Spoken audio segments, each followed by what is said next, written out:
You are Locked On Braves POSTCAST, part of Locked On Sports Atlanta, your team every day.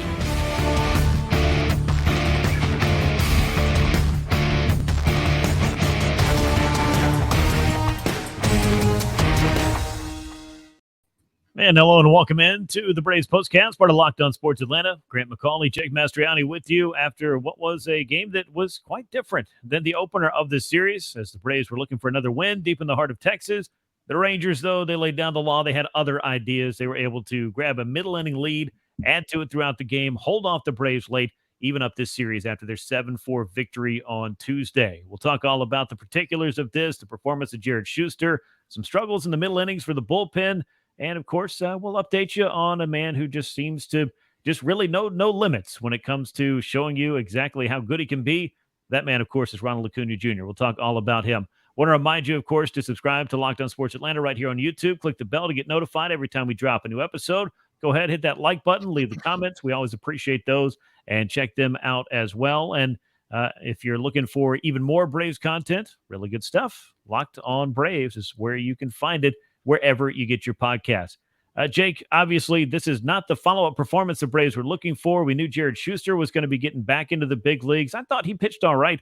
Could have used a little bit of offensive support. Really ran into one trouble inning, and that seemed to be what kind of gave the Rangers the momentum they needed to get their offense rolling in this series, and we knew they were probably going to do that at some point.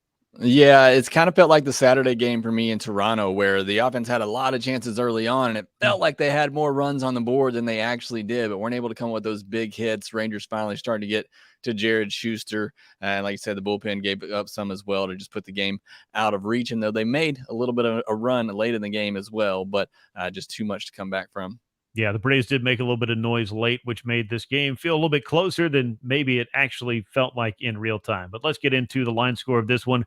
Game number 42 for the Braves. They are now 26-16. The Rangers are now 26-16.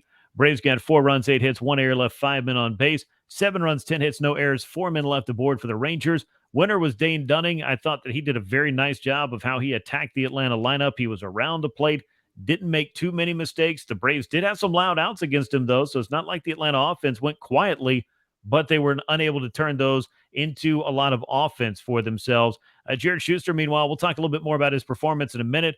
Really, his trouble spanned about 3 hitters, and those 3 hitters gave the Rangers 3 runs, and they were able to take their first lead of the series and obviously hold on to that throughout this game. Shuster takes a loss, drops to 0-2 as he made his 3rd big league start. Our old friend Will Smith locked down save number 8 for Texas, 2 hours, 15 minutes, 23,246 on hand to see it at Globe Life Field. So as you look at Jared Shuster, I think that, and I said this on Twitter, if I knew I was going to get 5 innings and 3 or fewer runs from Jared Shuster, then I'd probably sign up for that and see where the Braves offense was at that point. Unfortunately, the Atlanta offense didn't really check in until a little bit later in the game, but 3 hits, all of them in a row, all 3 runs, scoring within that 3-batter span. Couple of walks, 3 strikeouts, the 1 home run to Adolis Garcia. I was almost a little surprised that Shuster didn't get his 6th inning, but then maybe the Braves just didn't want to tempt fate with what they'd already gotten. Yeah, I thought it was the right decision. I know he's only at 66 pitches, but you could see the Rangers start to make adjustments to him. We're making some better contact. But yeah, you're absolutely right. I ended the podcast on Tuesday saying, if you give 5 innings of 3 earned or less against Shuster, I think that's an absolute win. And that's what he gave the Braves. And I think that's that's what he gives you each time out. I mean, he is your 5th starter. Maybe he's your 4th right now. I don't know. But, that's what you would hope from him with this offense. They could put up some more runs early and keep them in the game. But I thought he did a fine job. Look, it wasn't anything to write home about, but I thought, again, he kept the team in the game, got some outs early. Again, it's that 2nd time through the lineup, though, where, they really started to get to him with those 3 pitches that he's throwing, the fastball, slider, and changeup. Really, the changeup I thought was his better pitch, and it was a better pitch coming up, and he threw it the least in this game. I don't know if that's something they need to, try to throw more going forward. But, either way, it was a solid performance. It's what you would expect, I think, from Jared Shuster. He didn't lose the Braves this game. He gave them an opportunity to win it with the way that he performed. Yeah, I'd agree with that. I think the biggest thing for a pitch like a changeup, especially for a young pitcher, is you got to establish the fastball. And if he did get into a little bit of trouble, it was missing kind of middle there. in that fourth inning, because he had 3 innings of scoreless baseball in the books. I thought a 1-2-3 first inning, that's got to go a long way for his confidence, because some of the starts that he had prior, the couple of starts, he usually ran into very early trouble and never seemed to get a chance to settle in. But it looked like he was able to do that first time through the order. He did run into that trouble, though. The 3 runs that the Rangers scored against him in the fourth, retired, though, the last 6 batters that he faced. So overall, I think a little bit more good than bad, obviously, from Shuster. And, as both you and I said, you on your podcast and me in my tweet a little bit earlier on this night, if 5 innings and 3 runs from Jared Shuster, that might just kind of have to be a thing that the Braves are looking for every 5th day out of him, and maybe whoever is in that 5th spot of the rotation as well. Yeah, and I mean, again, when you get that bullpen game, I think, that's what you're hoping for, but you're going to use 3 pitchers to do that. So to have a guy in Schuster in that rotation, we'll see. I think he's going to continue to get some more opportunities in there to go out and do that and do it over 5 innings and save some of that bullpen. Like I said, give yourself an opportunity. I think he'll continue to grow and get better. Look, the biggest issue with Schuster earlier in the year was the walks. He did walk 2 on the night, but I think he's gotten better in that regard. So again, still a young guy trying to figure things out here at the major league level and put it all together. So I want to see him get 2, 3, 4 starts here, maybe even more, depending on when Fried is able to come back. But, want to see continue to see him get better, make improvements. So I think he'll be a good part of this rotation going forward. And what I will say as well, as we kind of wrap up the thoughts on him, and then we got to get into the Atlanta bullpen, unfortunately, but I thought he was a lot more competitive with his pitches in this start. That's one thing that I think you could see a big difference from his major league debut against Washington, from the start where he got roughed up against the Padres as well. And I think that's something that he's done fairly well in his 5 starts in AAA Gwinnett, as he had an ERA just over 3. So he had clearly found a little bit of success, something working there. And I feel like he was able to carry that on over into this start. Before we talk about the Atlanta bullpen, I want to remind you about our great sponsors for this show. And this episode is brought to you by Game Time. Buying tickets to your favorite event shouldn't be stressful. Game Time is a fast and easy way to buy tickets to sports, music, comedy, and theater near you. With deals on last-minute tickets and their best price guarantee, you can stop stressing about the tickets and start thinking about all the fun you're going to have at your event. Download the Game Time app, create an account, use the code LOCKEDONMLB for $20 off your first purchase. Terms apply. That's Game Time. Download it today. Last-minute tickets, lowest price, and that is guaranteed. So the Braves bullpen, I felt like the decision of the reliever who followed Jared Shuster on this night, and I don't think I was alone in this train of thought. I think you're probably somewhere on here as we check the tickets on this particular train, but adding or putting Dylan Lee in after Jared Shuster, given that the Rangers had about 5 innings to kind of get accommodated to, the lefty that they were going to be facing on that night. I don't see a ton of difference between Dylan Lee and Jared Shuster, at least not enough that where it's like, you're not bringing in somebody who all of a sudden is throwing 98, 99 miles an hour and you're just getting a different look. You were getting a lot of similarity there. And I feel like that didn't necessarily help out Dylan Lee in this particular case. And I was very surprised that he went out for his second inning. It just felt like the game kind of got away from the Braves there. And some nights that's going to happen, but it just felt like an odd call. Yeah, very questionable, I think, to say the least. Like you said, they throw the exact same 3 pitches. And so to use them back-to-back was questionable. But to bring Dylan Lee back out for that second inning, I have no idea what Snitker was doing in that situation. And I'm not here to rip Snitker. He's a World Series manager. He's done a lot of great things, and I love what he does. But I don't know why you brought Lee out for that second inning, especially after he gave up a run in the 6th inning. Still a 3-run game. You have an offense that's capable of putting up runs in bunches, as they did later in this game. So to go to Lee again in the 7th, and then to watch it unfold and continue to leave him out there, that to me is just puzzling. And it's almost felt like they were just punting the game at that point and just letting Lee ride it out to save some of the other bullpen guys, which I don't understand because it was a winnable game. So I think that's a highly questionable decision. One, to follow Lee up after Shuster, and then to bring him back out for that 7th inning is just a real head scratcher for me. Yeah, it was just definitely a call that, I just didn't look from a strategic standpoint, didn't look like to me was something that, again, was putting Dylan Lee in much of a position to succeed, which, of course, you'd like to do for your players as you put them in there. And I kind of look at it and I know they had to throw a bullpen game on Sunday. I know that a lot was asked of that. I mean, Dylan Lee clearly helped him in that bullpen game against the Boston Red Sox. I don't know if maybe this, kind of getting back into the relief role might have just been a little bit different this time around, though I can't imagine it would have been all that strange. But an inning and a third in a line where you give up 6 hits and a walk, it did seem like he was left out there too long. Joe Jimenez was able to come in, get a key double play. He did surrender a run the next inning, but of course the Braves had kind of gotten their offense going, and that was kind of the highlight of the night. I mean, Ronald Acuña Jr. just missed a home run in his second at bat of the game. He did not miss it next time up as he launched another tape measure blast for him, his 10th of the year, to get the Braves on the board in the 8th inning and make it what at that time, I believe, a 6-2 game.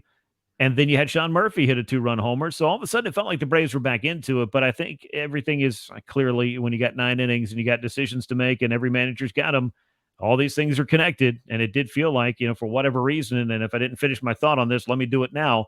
I didn't feel like there was a big reason to save a whole lot of guys in the bullpen, particularly in this game when you got Spencer Strider going the next day, and you do at least have an off day coming up on Thursday. But managing those workloads sometimes isn't as simple as just, well, who is available tonight? Who should be available tonight? And I can't think about tomorrow. I guess it's just kind of all in that pot. And just on this particular night, the straw that Dylan Lee drew, unfortunately, was the short straw.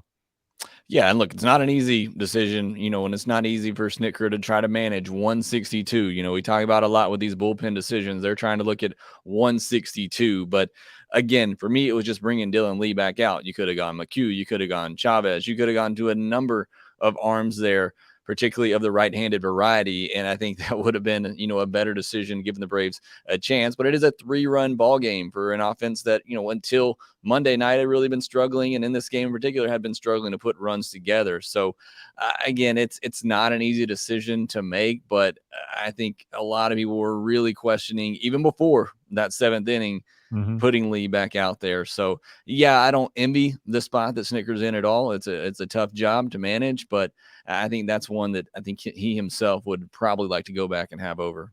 Yeah, and in hindsight, these decisions always look a lot better. I know that from all the baseball I've watched and a lot of people I've talked to over the years. If you knew what was going to happen, well, yeah, you'd make a different decision. But unfortunately for Dylan Lee, didn't have it on this particular night. And the Rangers are a good team. I don't want to take anything away from them. There's a reason that they're also 26-16. And one of the big reasons why is they know how to hit the baseball. They did it. Adolis Garcia is kind of the driving force of that lineup. He made his presence felt in this game early on. And that, I think, kind of helped the Rangers set a little bit of a tone offensively. And the Braves had to play from behind in this game. They were able to cobble together 3 runs there in the 8th inning with the solo home run from Ronald Acuña Jr., the 2-run homer from Sean Murphy, 10th home run for each man. Let's talk about Ronald Acuña Jr. because that seems to at least put people in a good mood. 10 homers, 17 steals, Jake. 40-40 pace is now 39 homers, 66 steals if you're scoring at home. I'm here to tell you that's pretty good. And I went through and looked. The only player in Major League Baseball with 10 or more homers and 10 or more stolen bases is Ronald Acuña Jr., and he continues to show you reasons why he just might be, right now, the best player in the game, at least the best player not named Shohei Ohtani. Yeah, 4 at-bats tonight, 4 hard-hit balls. Like you said, just missed one earlier in the game and then comes back later and hits another one over 450 feet. I mean, it's just incredible what the guy is doing. I wish he would have stolen that base in the first inning. He leads off the game with a single, which he does just about every game, and then he gets stuck at first base with the next 3 batters. But, yeah, I mean, it's again, incredible. I don't know what else to say, what other adjectives to use for him. What he's doing right now at the plate is just amazing right now, and I love seeing him every time that he comes up there. I mean, I talked about it with Spencer Strider, who's pitching tomorrow. We always say it, he's must-see TV. Well, you got to know when Ronald Acuña Jr. is coming up, because you got to make sure you're sitting down for when it happens, because you just don't know what he's going to do next. And so I'm so excited for him. Verducci did a great piece on MLB Network on Tuesday as well, breaking down Ronald Acuña Jr. and his swing and looking at the difference from last year to this year. And it's just truly remarkable, the changes that he's made, or that he's really gone back to now that he trusts that knee and able to get to those pitches, as we saw him do on Monday night. That ball is, I think, just barely off the ground, and he's able to get under it and drive it out 450 feet. So, yeah, I mean, Ronald Acuña Jr., I think he's easily the NL MVP front runner. Just please, let this man stay healthy all year. Yeah, I think everybody will co-sign on that, most certainly. I talked to Ronald about a week ago and just kind of asked him, like, what is the biggest difference between his game last year and this year? Was there anything that he had changed or adjusted? And he said, look, I'm healthy. I dealt with pain and discomfort in that knee all year long. And with that gone, it has changed, his ability and elevated his ability to just go out there and play his kind of ball. And as you mentioned, that breakdown they did on MLB Network, you could just tell the lower half what Ronald Acuña Jr. is able to do this year is making a huge difference on his ability to not get beat to the spot with fastballs anymore, to do some maximum damage. It was impressive to see that, and it's impressive to see Ronald just about every single night. 2-hit game for him. Also 2 hits for Matt Olson, hit by a pitch as well, scored a run. Orlando Arcia finally made an out in the series. He was only 2 for 4. He also drove in a run for the Braves in this game.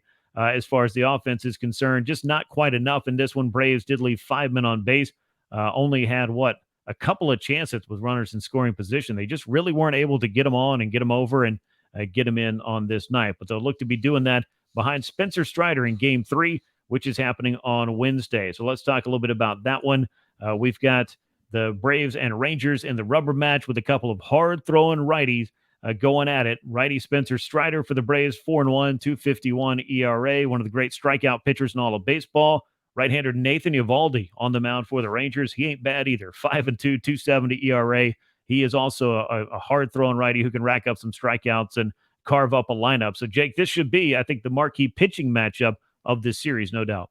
Yeah, it should be a fun one to watch. I know Eovaldi hasn't given up a run in his last 3 starts. I think he's up to like 28 scoreless inning streak at this point as well. So hopefully the Braves can put an end to that. And the Rangers have the 5th most strikeouts in all of baseball. So perhaps an opportunity for Strider to go out there and rack up some more Ks as well. But they're also a very dangerous offense, as we did witness on Tuesday, even after shutting them out on Monday. So should be a great pitching matchup, a really fun one. Hopefully the Braves can get the bats going early and often this time and can put up some big runs, help Spencer Strider out to an easy win, and that bullpen should be fresh and ready to go. Got the off day on Thursday, so if they're needed, should be able to use them as well and hopefully win this series. Yeah, hopefully that bullpen is gassed up, but you'd love to see Spencer Strider do something similar to what he did when this road trip began against the Toronto Blue Jays. He looked spectacular. Chris Bassett threw a complete game shutout. That wasn't anything Spencer could control, but just an outstanding outing from him. He continues to pile those up, and of course, he continues to pile up the strikeouts as well, as he's been among the, if not the, major league leader in strikeouts all season long. We'll see if he can add to that little category in this game against the Texas Rangers. It's going to be an 8:05 first pitch. Spencer Strider, Nathan Eovaldi, rubber match as the Braves will look to take 2 out of 3 in the series from a tough Rangers team and bring some momentum home before they continue their gauntlet through the American League, as they will welcome the Mariners to town on Friday at Truist Park to start a very long homestand. We'll talk about all of that when we get there, though. That brings us to the end of this episode of the Braves Postcast, a part of Locked On Sports Atlanta. Make sure you're subscribed on YouTube. Make sure you tell a friend. We do this as much as we can all season long. Your support means a lot to us, so we appreciate the comments, the likes, and all the shares as well. Make sure to subscribe to Locked On Braves wherever you get your podcasts as well. So that'll wrap things up for this one. The Braves, unfortunately, on the wrong side of a 7-4 score in Arlington as the Rangers even up this series at a game apiece. We'll be back with you after Game 3 on Wednesday. For Jake Mastroianni, I'm Grant McAuley. We'll catch you then, and so long, everyone.